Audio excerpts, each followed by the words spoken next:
Que la paix et la grâce de notre Seigneur Jésus-Christ soient avec vous tous. Seigneur, notre Dieu, Créateur des cieux et de la terre, nous te rendons grâce pour le souffle de vie que tu nous accordes aujourd'hui. Mes frères et sœurs, aujourd'hui, nous allons parler de la façon dont quelqu'un doit se contenter de ce qu'il a. Le contentement se trouve dans la confiance et la provision de Dieu. Comment on doit contenter ce que nous avons? C'est quoi le contentement?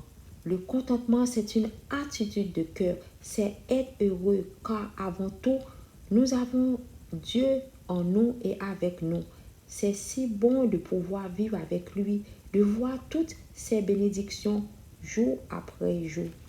L'apôtre Paul dans Philippiens chapitre 4, versets 11 à 12, parle d'apprendre à être satisfait en toute situation.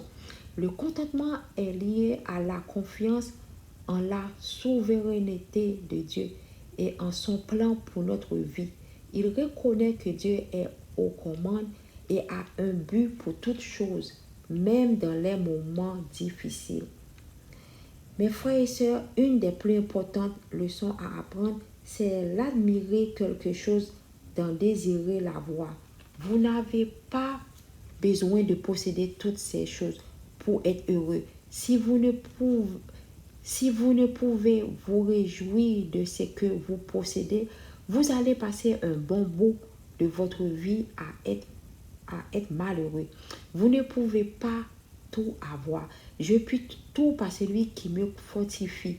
Les circonstances ne déterminent pas notre contentement. Notre contentement vient de la présence du Christ en toutes circonstances. Le contentement commence par tourner ton regard vers Dieu, prendre le temps de le connaître, faire place à son amour dans nos cœurs et nos vies. Mes frères et sœurs, un autre moyen essentiel de développer un sentiment de satisfaction est de se concentrer sur ce que l'on a plutôt que sur ce que l'on n'a pas. En effet, en se concentrant sur les bonnes choses que l'on a, on réalise qu'en réalité, on a beaucoup. Dans Hébreux chapitre 13, verset 5, ne vous livrez pas à l'amour de l'argent. Contentez-vous de ce que vous avez, car Dieu lui-même a dit, je ne te délaisserai point et je ne t'abandonnerai point. C'est donc assurance que nous pouvons dire, le Seigneur est mon aide, je ne craindrai rien, que peut me faire un homme? Mes frères et sœurs, Dieu veut vous trouver le chemin qui vous ramènera à lui. Et ce chemin, c'est le Sauveur.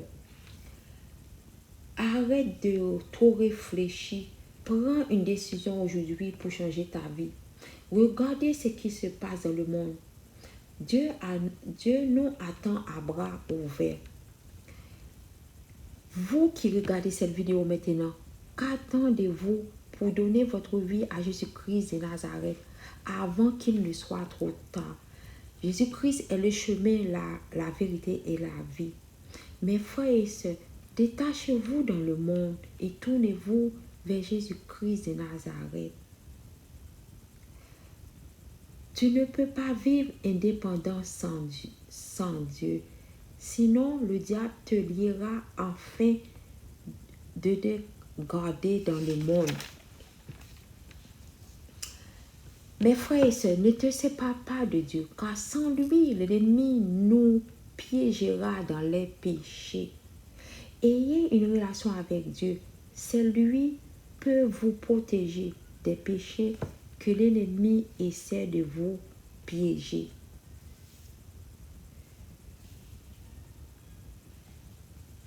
Le diable est de vous empêcher de voir la lumière et la vérité de Dieu. Par conséquent, tu vivras dans l'empire du péché.